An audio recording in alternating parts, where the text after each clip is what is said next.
आमा, के उहाँहरूलाई ढाँट्नु ठिक होला र? यो कुरा तिमीले लुकाउनै पर्छ।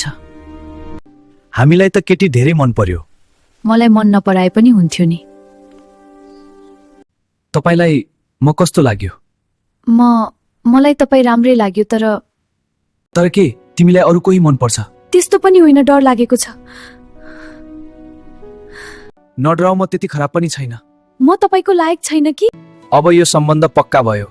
यो सम्बन्ध जति सिधा देखिएको छ त्यति सजिलो पक्कै हुने छैन। आजदेखि तिमी मिसेस अजय भयो है? मलाई डर लागिरहेको छ।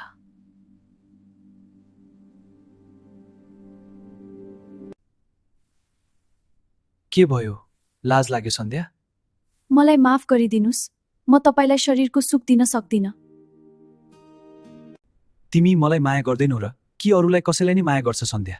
म कुमारी होइन अजय, मलाई यस्तो मन पर्दैन।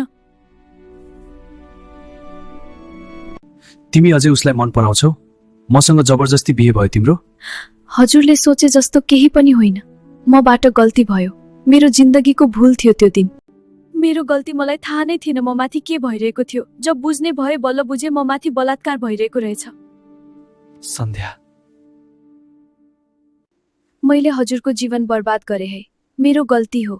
सन्ध्या, तिमीले बलात्कार गर्यौ कि तिमीमाथि बलात्कार भयो? गल्ती गल्ती मात्र भन्छ किन? सन्ध्या, तिमीले एक्लै यत्तिका वर्ष सह्यौ, अब म तिम्रो साथमा छु। तर म अझै शारीरिक रूपमा नजिक हुन सक्दिन होला। तिमीलाई सिन्दुर हाल्दै गर्दा सन्ध्या, मैले मनमा नै तिमीसँग 7 जुनी बिताउने वाचा गरिसके। म कुर्छु बुढी जबसम्म तिमीलाई सहज हुँदैन।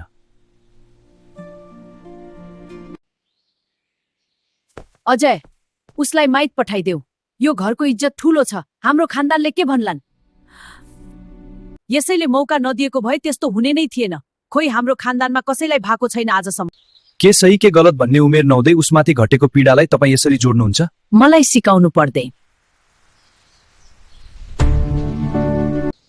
यसलाई निकाल्न सक्दैनस् भने त पनि निस्केर जा। नमस्ते, चिया लिनुस्।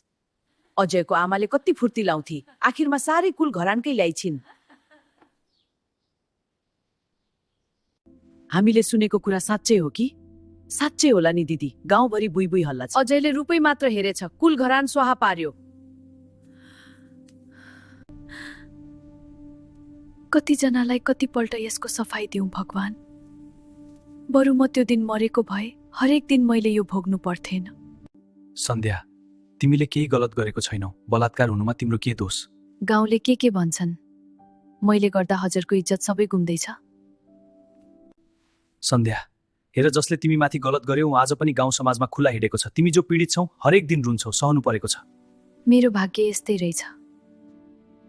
रुनुपर्ने हो तिमी होइन। तिमीले हिम्मत गर सन्ध्या, म तिम्रो साथमा छु। दोषीलाई कारबाही गर्नुपर्छ।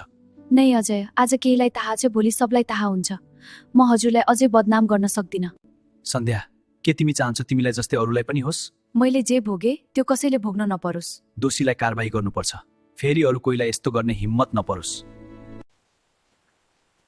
अपराधी स्वतन्त्र छ, तर सबैभन्दा ठूलो अपराध हाम्रो सोच, जसले पीडितलाई नै दोषीको नजरले हेरेर बारम्बार सोध्छ।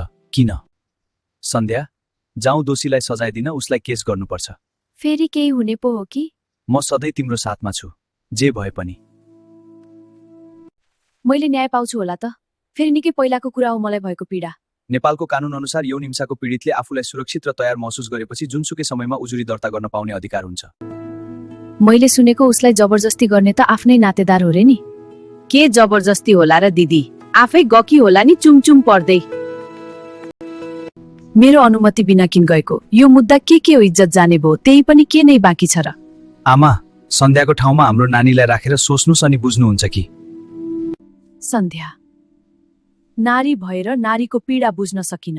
हामी सबै मिलेर दोषीलाई कारबाही गर्नुपर्छ अब। आमा, मलाई फेरि हिम्मत दिनुभयो हजुरले। अपराधी अब स्वतन्त्र छैन, तर पीडितको साहसले मात्र न्याय सम्भव हुन्छ। आफ्नो कर्मको पीडा पीडितलाई होइन अपराधीलाई हुनुपर्छ। हजुरलाई भगवानको हो थाहा छ? भगवान जसले? मेरो भगवान तपाईँ हो, जसले मलाई फेरि बाँच्न फेरि हाँस्न सिकाउनु भयो।